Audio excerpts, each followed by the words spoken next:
Howdy, all of you delicious people. I am here today to review I Am Legend. Legend? I Am Legend. So, we are here today to review this Will Smith film because it's conveniently on Netflix, and it's about time to say that I've reviewed this movie because I technically do enjoy it. I've probably seen it a number of times, which this is to be another notch on that number of times. Simply because, I don't think I could even go out of my way to even, this movie cannot be said to be a bad film. It just can't. It feels like a timeless piece, with the exclusion of there being a Superman versus Batman post in the background, which now doesn't actually, it's already been a thing. It already exists. This movie has forced that to exist because everybody was bringing that up. How we've never had a Superman versus Batman movie, or Batman versus Superman movie in this case. We can't help but go on and say that one poster had gone on to force Warner Brothers to eventually make that film.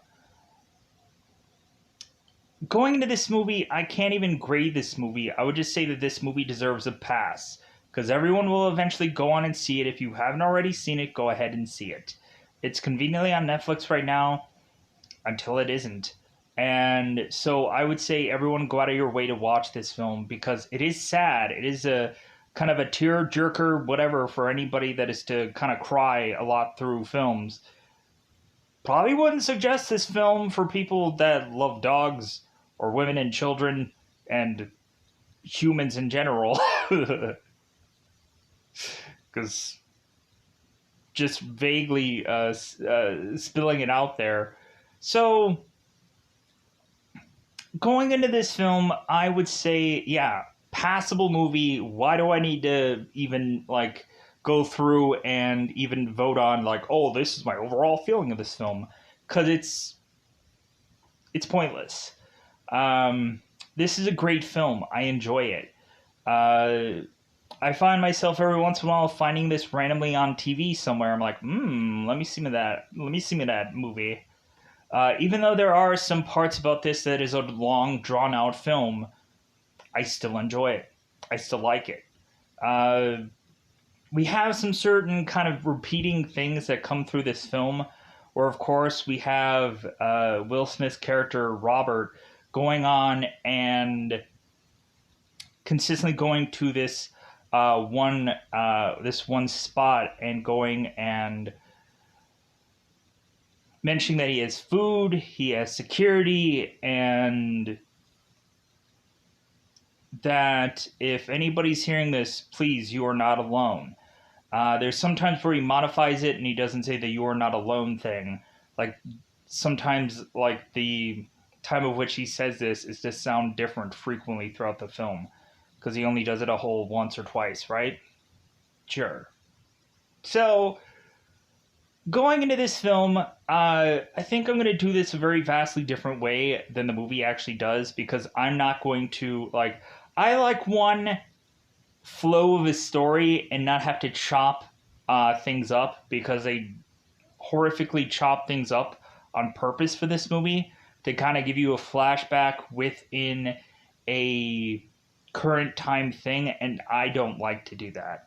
I'll tell the whole flashbacking story because it's done in the past right out of the gate, and then I'll go out of my way to then go into what is to be current time and just have one easy flow of things, because that's how I do it.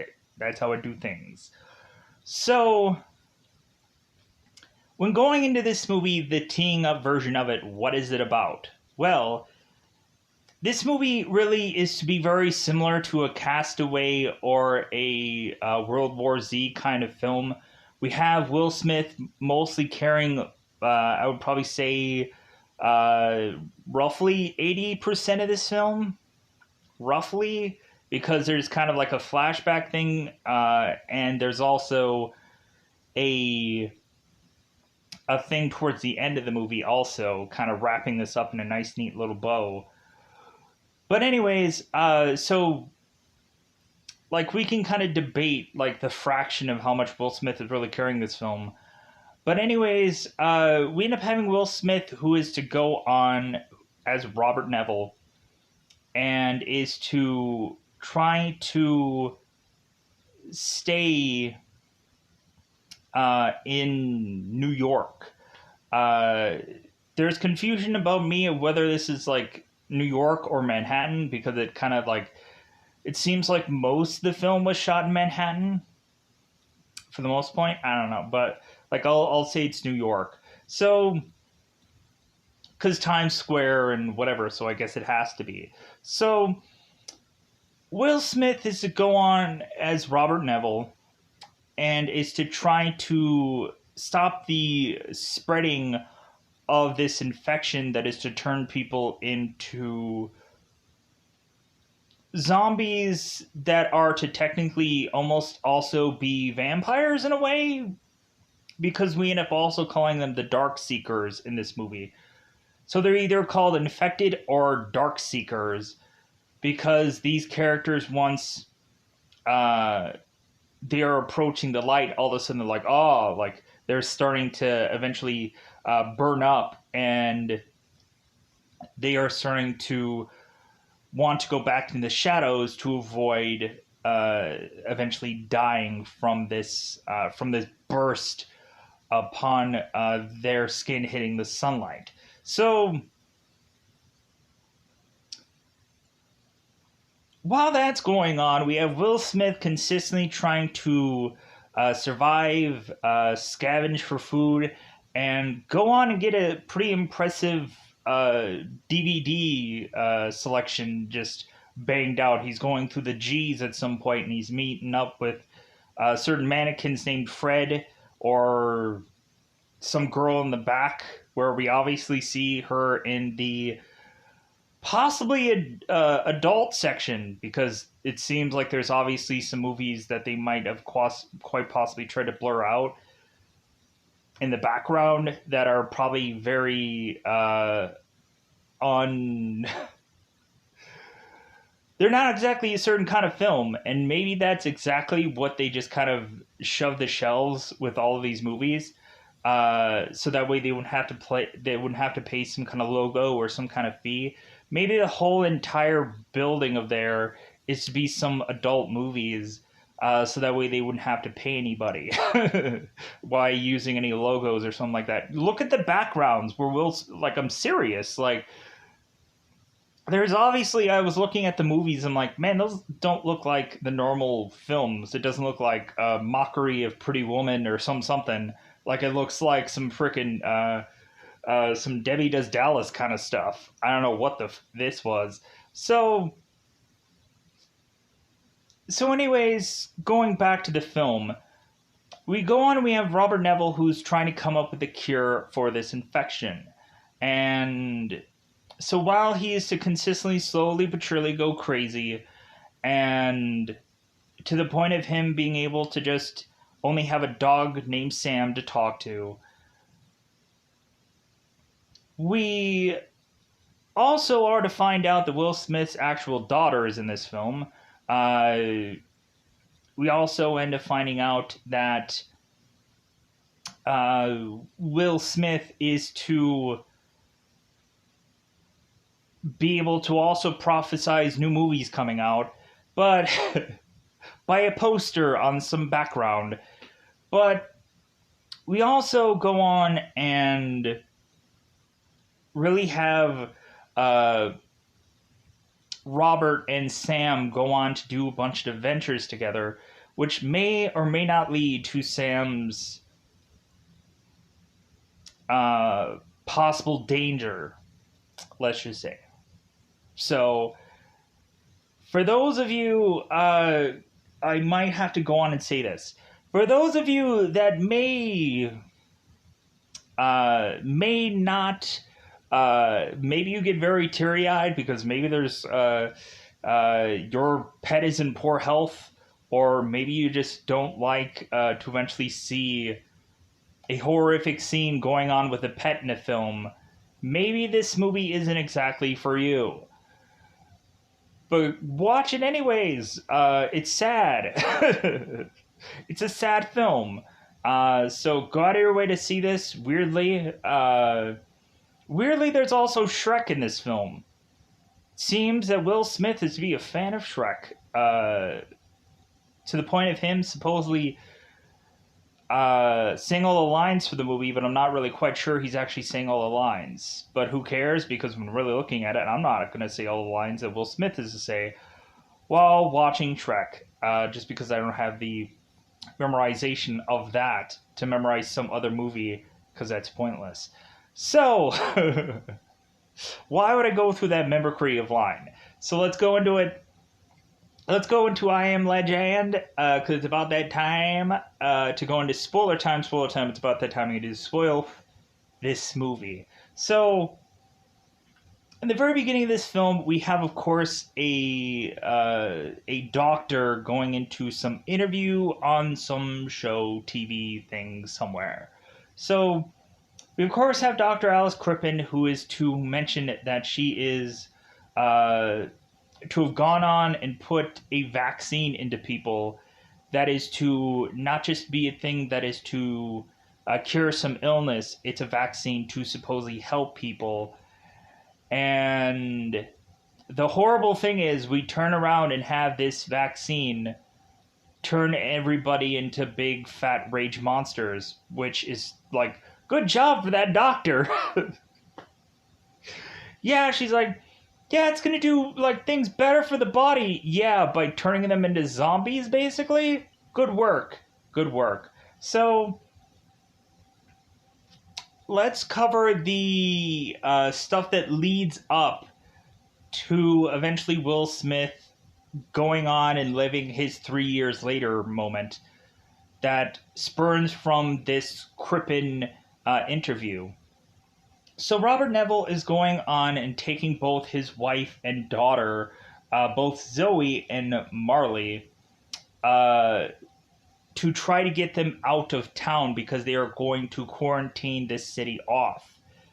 So Robert is going, and I also realized that this movie is actually technically a Christmas film. So for those of you that are just still clutching on to Christmas, this weirdly actually is a Christmas film in all technicality. We have a Christmas tree in some background of some part of this film, and at some point we have Robert going through her house that is to supposedly be getting some surprise for Christmas that someone is to wait for, and they are to find out that they are to have twins. So, how do I remember that? I barely do. So, Robert and Neville, or Robert and Zoe are both talking, and we consistently have Marley interrupting because she is just a kid and she has a puppy. So we have Robert going on and telling her that that he needs to stay here because this is his site and he is going to have to contain this infection. And supposedly Zoe is like, well, like, has it kind of like expanded? Like, has it kind of gone on to be a much more bigger threat than we thought? And so Robert's like, I'm not sure, but we're trying to quarantine off the city, and so we need to get you out of here so we can like kind of keep you safe. So all of a sudden we have one zombie that smacks into Zoe's side window here, but the zombie doesn't break in. He just like smacks into it and just falls over. So the kids are both Marley and Zoe are kind of freaking out here. So, because of course, why wouldn't they? So here's one thing that I have a question about. Did Robert have his house set up the way it did all along? Or, like, were there some additions while he was just, like, waiting for 3 years to just kind of do stuff for every day? Like, man, you would think, like, all of his carpentry work and all the stuff that he has to do to just kind of keep his like home locked down. It's either that guy was like heavily paranoid, or really this guy was to, like, I would like to think that this guy like took the 3 years and created all this stuff. I can't believe for the life of me that this guy just had,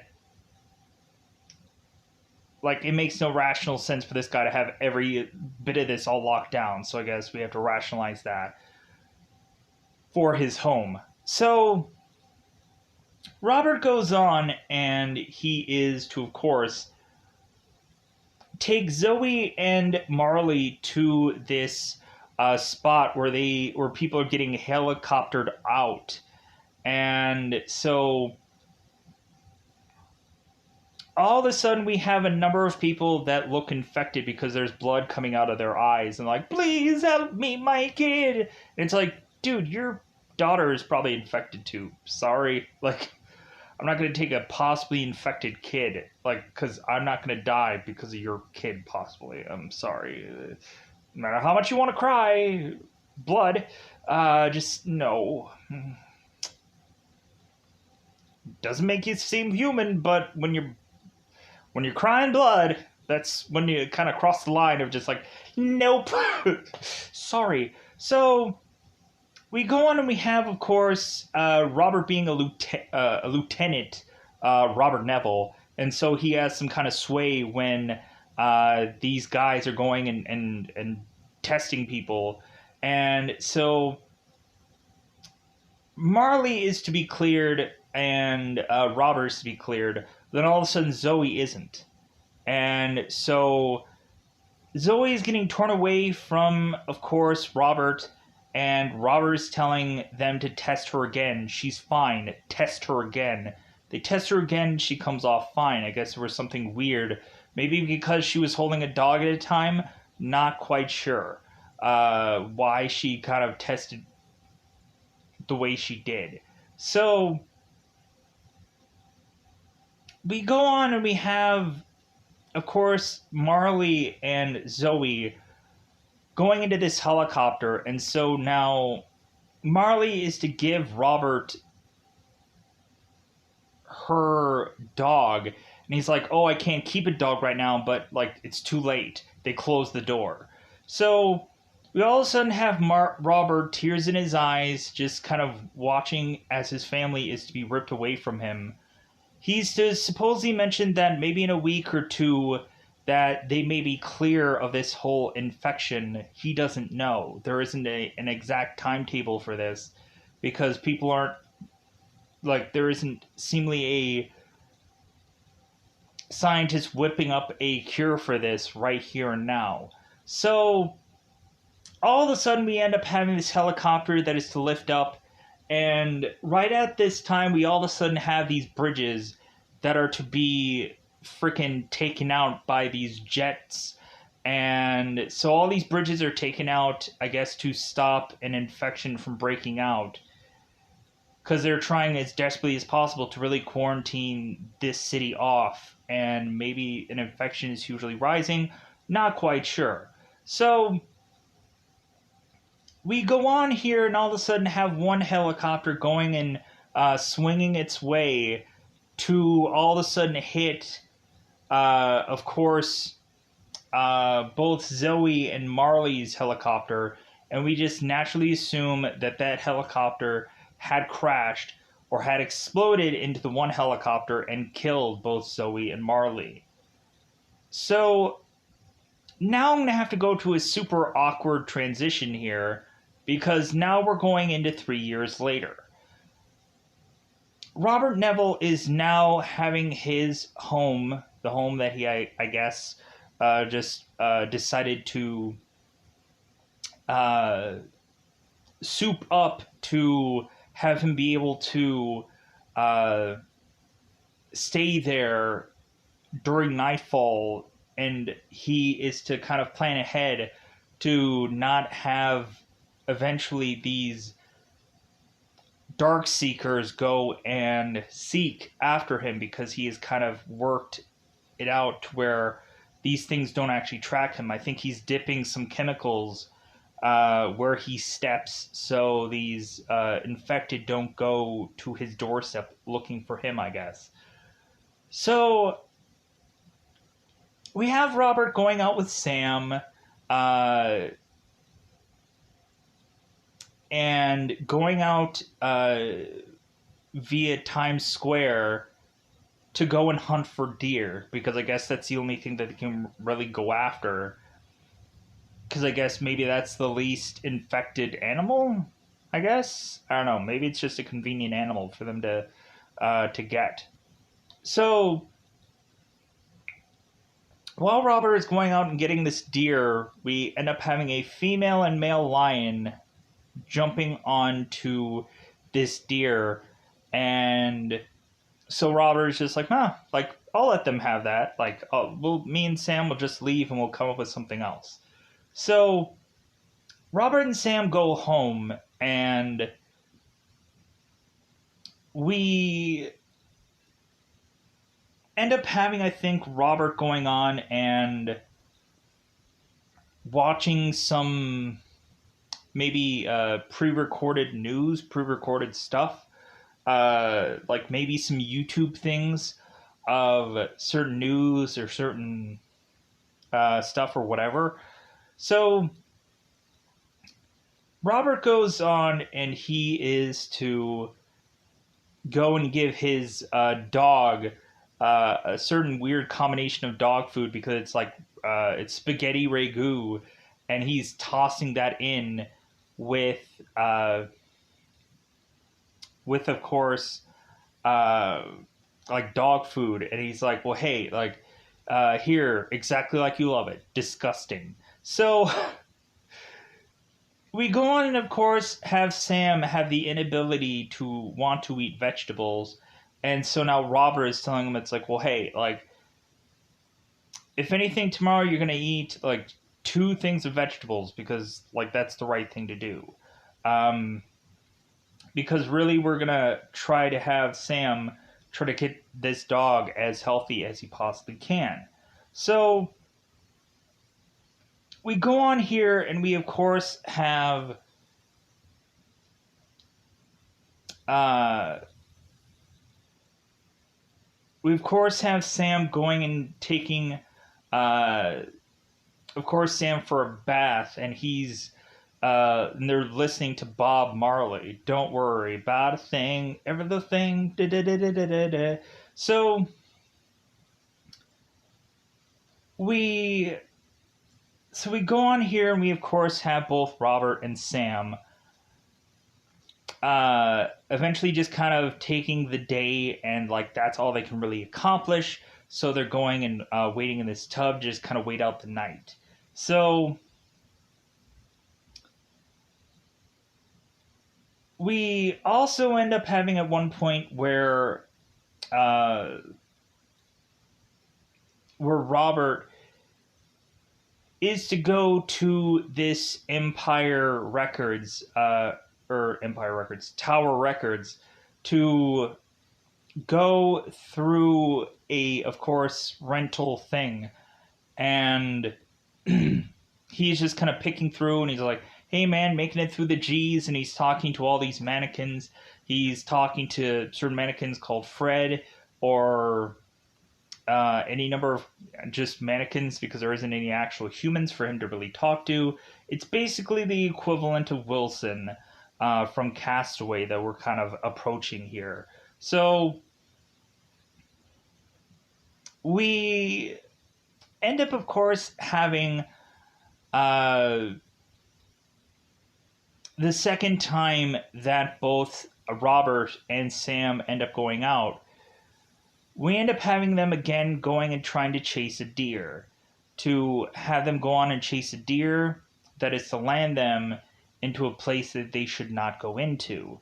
That it's a place of darkness, and that, of course, is to be a place that Robert does not want to go, but he's desperately calling out for Sam, trying to get his dog back, because the dog is very important to him. So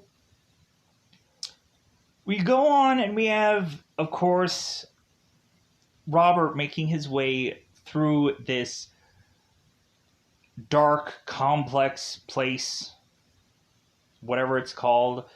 And the further and further we go, we almost have Robert go and stumble upon a number of of course, infected people. And we eventually have it where when Robert is to finally find Sam after finding this deer kind of laying down on the ground, we have Sam who is all of a sudden near an infected person.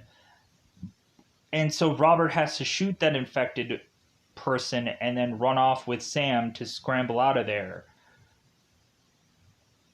Where Robert is to realize that, I think I can go on and grab one of these infected because he's going to have to go on and test one of these infected anyways. He's going to have to go into human trials. Because we ended up having Robert go on and do this video that is on his glasses, like these like video things that he's recording. And so he is to go on and see all the infected rats that he is to test, of course, his compound on, his cure. And so we, of course, have so many rats that are to be infected. And so Robert is to spot, it seems, that one sample, which I guess was to be 391, something to do with 6. We end up having this be the overall cure. So Robert, of course, is telling 6, like, hang on there, 6, like, because then we'll go and we'll have human trials. So, which basically means grab an infected and then try to see if this works on an infected thing, which we have to run tests for that. And it seems like Robert has also done that plenty of times, when eventually Anna is to see the number of pictures that are, of course, to be going on Robert's wall of all these infected that he eventually has retrieved. So we I want to think if I got everything done so far. When Robert is to go on and set this trap by putting his blood into this one blanket and setting a trap out there to grab one of the infected, when one female infected is to be retrieved, all of a sudden there's to be a male infected that is to start to walk out in the sunlight and goes on and continues to stay in the sunlight, realizing that this infected has ignored survival instincts and is just pure,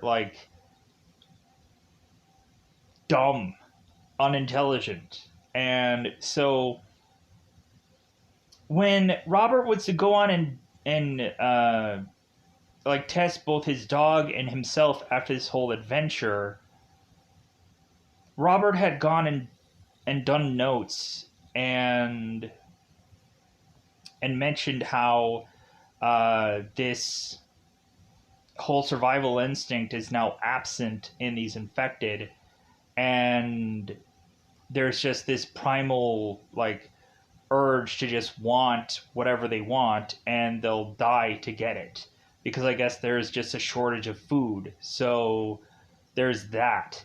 So we go on and we have at some point in this movie Robert Neville going on and going to the southeastern seaboard during midday, where the sun is highest in the sky, and he is going on and doing this signal over and over again, mentioning that he is to have food, he is to have shelter, he is to have security, and that if there's anyone out there, please, you are not alone. Um, and he goes on and says that like every single day for someone else to arrive. So we end up having Robert at some points having fun on certain days. He's going and like shooting out golf clubs or golf balls with clubs and stuff, like right off of a carrier that is to have this big, massive, like kind of black jet plane, whatever. I didn't do the heavily amount of detail about this part. So Will Smith's just smacking golf clubs right off of a jet, and so this scene is pretty freaking hilarious. You know, he's just knocking those off, and so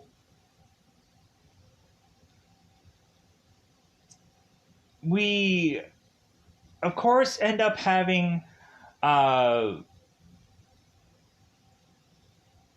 Robert's birthday that is to end up coming up on one of their days where they're going on and getting food together, and so Robert is kind of looking stuff up in a book, and he's like, well, I guess today's my birthday. So we now end up having, of course, Robert going on and telling Sam, it's like, well, hey, like, if you're having a party for me, like, I'll act surprised. Like, you can tell me, like, we're having a party, I'll act surprised. Like, it's okay. Like if you're planning anything, like, hey, I really appreciate it. Because he's having this all long stretch of, like, dialogue. So we, of course, now end up having the mannequin Fred, who is to not be where he should be, which should be by that store where he was supposedly shopping or waiting for the store to open, I guess, weirdly.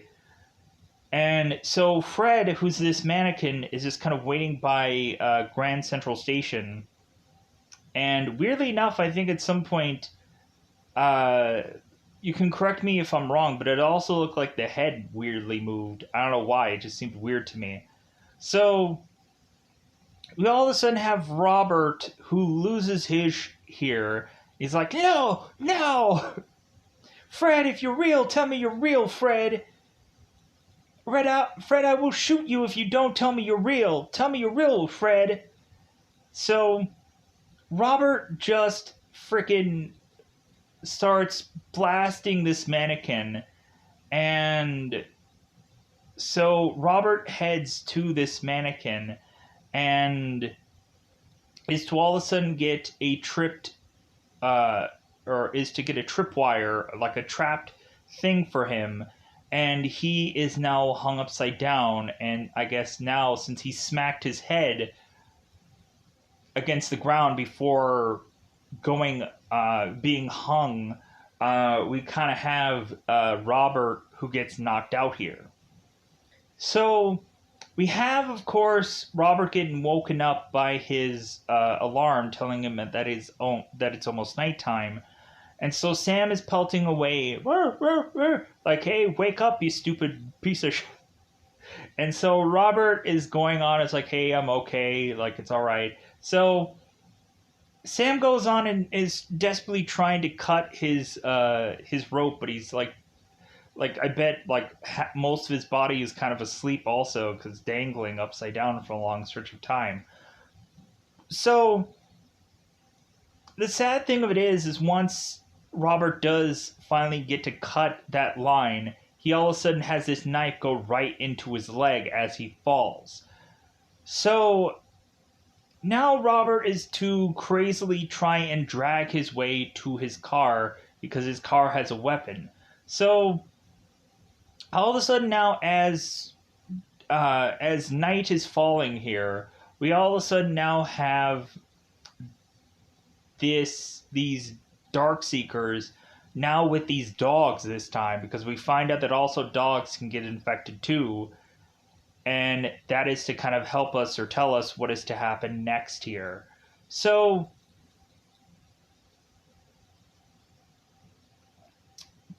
we go on and we, of course, have Robert, who's kind of like dragging his way to his car. And so we end up having Sam having to defend uh, Robert at some points here because like there's a lot of dogs. So because when these dogs like go and they realize, oh, it's sunlight, they kind of back away and they're kind of waiting, like they're on a race weirdly. Once this day is done and the shadow is to show, then they're gonna go. So Robert eventually is to grab his gun from his vehicle, starting to shoot some of these dogs, killing some of them off. And it seems like none of the other infected are coming to get Robert here. So it seems that Robert does have time to grab Sam, as Sam is now injured here because he is now wounded. I'm like this is the sad part of this film. I don't like this because there's so many sad freaking parts that combine all in one fell swoop of a thing right around here. It's kind of like bah, bah, bah. It like freaking hits all at the same time. So Robert goes home and is to now try and see if possibly this rat infection can work on this dog, because it doesn't exactly work on the infected, because the human just goes on and is to flatline. And so Robert has to come up with a way to bring it back. So he's like, well, I guess that doesn't work. So they're ending up, like, he's trying to delude his cure, because I guess he is supposedly immune from this somehow. So we go on and we now have, of course, Robert, who's to be with his dog. Really want to just skip this part because it's freaking sad. And so slowly but surely we start to see clumps of hair coming off the dog. Start to see the dog infected. So eventually there is to be a real focus upon Will Smith's face, as we are, of course, to see Sam off camera die. Which is sad. Not saying it's not. It's freaking... That's the one thing that sucked about watching this film the first time around. Like, oh man, they killed the dog? But, like, this movie has to be freaking saddish anyways. And when really looking at it, like, look at Castaway. Like, were people freaking sad when Tom Hanks lost Wilson and he cried for it? And he freaking, like, Wilson, I'm sorry. And he cried because freaking, yeah, like, that was his companion. Like, that was a volleyball, yes, but still a companion that he had for the longest time. So we go on here and we just have Robert that is to just be so tired of this. Like, it's just the same thing every day, and now he, like, doesn't even have, like, Sam for companionship anymore. And so eventually we just have Sam just sick of this, and he just wants to go on a rampage. Or Robert. Why am I saying Sam here? We have Robert because he's the only one left. We have Robert who goes on this rampage and is to just plow through all of these infected, just screaming out, die, die, die. He's just ramming them with his car to the point of him... Because all these infected weirdly thought that somebody was in this seat, and so they're like, but I think it was just his blood that they were scenting. And so Robert with his car is just ramming through all these infected, just wanting to just really die at this point because he's just over this.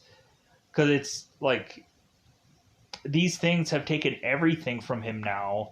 And so we go on and we have Robert, who is to make his stand here and to try to take these things, as many as he can, out with his vehicle.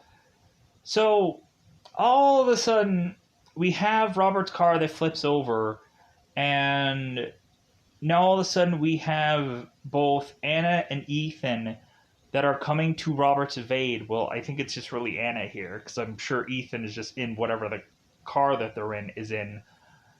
In? How many times do I have to say that? Anyways, so Anna uses some, like, I'm assuming flare or flashbang of sorts? Not quite sure. But she ends up using some kind of thing to get rid of all the infected. And so Anna is going and dragging Robert out of out of his car and putting him in her car, and is of course now going on and asking him where he lives. So he ends up going and saying that he's Washington Avenue, 11 Washington Avenue, I think is what he says. Washington Square. Am I ballparkingly somewhere close? It's Washington something. So that was the one thing I didn't memorize, as well as the whole bit about the Shrek thing. We'll get there. So Robert, of course, is to wake up the very next day as he is kind of disoriented, but he's kind of talking to Anna, telling her technically what to do, even though he is kind of in and out of consciousness. So, when of course Robert is to wake up the very next day, he is to wake up listening to Shrek, and all of a sudden he is going and seeing both Anna and Ethan making breakfast. And all of a sudden Anna is going and using the bacon, which Robert is kind of ticked about because he was trying to save that bacon. But eventually, Robert at some point is going on and saying the whole lines of stuff that's going on with Shrek, mimicking every bit of it and whatever. It's a scene where both Shrek and Donkey, we have Shrek going back to his swamp, and because he has successfully gave the princess to Farquaad, and he's going back to his swamp, and Donkey is to get his half of Shrek's swamp, and Shrek is upset that Donkey is taking half of Shrek's swamp, and we just have Donkey that's kind of creating a wall for his half, because he technically had saved the princess also, so he deserves his half of the swamp. So, but we have Robert go on, and we have Anna going and saying that there was some kind of divine reason for Anna meeting up with Robert, as if God told her to. And Anna's to also mention to Robert that she was to have come from some, I think, boat somewhere that was meant to be a permanent thing, and that eventually she came here, and she's also thinking that there is some kind of safe zone that they can go to, and Robert's like, no, like, everyone is dead, like, freaking, like, we're the only ones left, like, there is no safe zone, there is no safe place, like, we just have it where, like, this is it. So we go on and we just have Robert, who's like, you know what, like, thank you for my leg, thank you for sewing up my leg, but I'm gonna go to bed. Like, I just need time. So all of a sudden Robert is to come back after his rest, and he of course is to go on and realize that the Darkseekers, once we get towards the later part of the day, are to eventually found where Robert is to hang his hat, so to speak, his home. So now we have Robert, I guess, having to put so many things in place for something like this to happen. Putting a bunch of lights, big massive lights, for these infected to take down. He ends up blowing up a bunch of cars that are kind of placed in front of his home. But eventually the infected continue to come. So we go on and we have Robert taking and uh, Anne and Ethan to the basement because after that big massive explosion, we end up having Robert trying to go on and find where both Ethan and Anna are. And so he goes on and finds some infected along that way to where he has to go on and shoot them down. So everybody's kind of checking up on and if everyone's okay, and so they go down to the basement to be behind the plexiglass. So they end up finding out weirdly that the infected person is to now seemingly be cured, but it's far too late because they're going to die here. So, because Anna goes down there and is to see what Robert is working on and see the numerous test trials that he has gone on to try to find this cure and so on and so forth. And so we have Anna calling Robert the Robert Neville, so on and so, because I guess he's like the only guy that's really left here, the legend, I guess. So we go on and have I think all the infected starting to come through, and Robert now frustrated because he's like, I can cure you now, I can help all you, but it's too late. There's nothing they can do. So we have, of course, Robert going and taking both Anna and Ethan into this one, I'm assuming, furnace? Would I say furnace? Would I possibly also say it's a chimney? Not quite sure. But it's a place for them to hide away from an explosion either way.